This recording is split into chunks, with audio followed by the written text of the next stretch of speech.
This is called visible line solar coronagraph, abbreviated as VELC. This is a solar instrument which is going to L1 orbit, which will be launched tomorrow.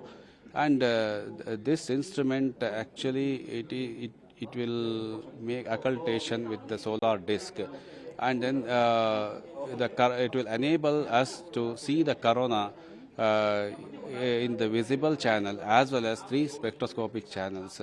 So as you are seeing, we are having an entrance aperture here, which is called this one. So this will get deployed when it reaches L1 after some performance tests and other things.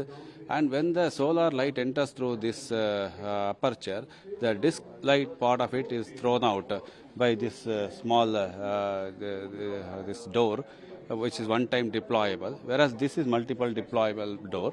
And after the disk light is rejected, the coronal light is fed into the continuum channel, that is visible channel, and other 3 spectroscopic channel. After passing through an optical train, then after the image part of it is made, then the light passes through the diffraction grating, and where the light is split and dispersed into 3 different wavelengths, and after that these 3 different wavelengths will be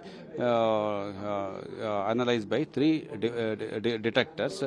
So for the spectral lines and other spectroscopies and other things. Mission line coronagraph is meant to observe the solar corona, that is the outermost layer of the sun.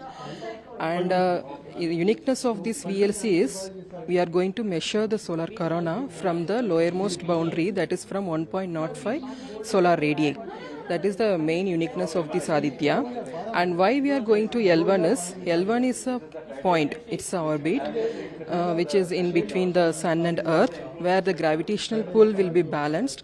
So the orbit, in that orbit satellite will be placed, it will stay in that orbit, and it will observe the sun for 24 hours without any obstructions of our day and night.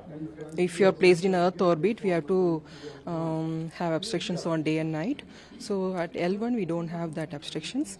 And more than that, in the earth atmosphere, the solar radiation which is coming from the sun will get affected by the scattering, and some radiation will get blocked. So from the ground-based observations or at the space-based observations at the low Earth orbit, we'll have some issues due to the Earth atmosphere.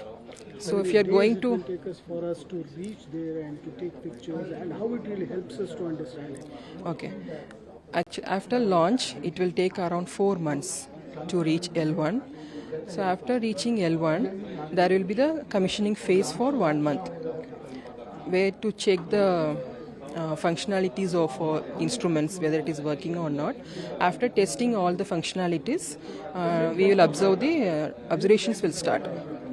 So around February end, we may expect the data from how many pictures can we get, and how it really helps in VLC. There are 4 detectors, as I mentioned during this. Continuum channel will image the solar corona, and other spectroscopic channels will provide us the spectra at 3 emission wavelengths. So continuum channel will observe the solar corona at a continuum wavelength of 500 nanometer, and other 3 spectroscopic channels at the emission wavelengths at 530.3, 789.2 and 1074.7 nanometer.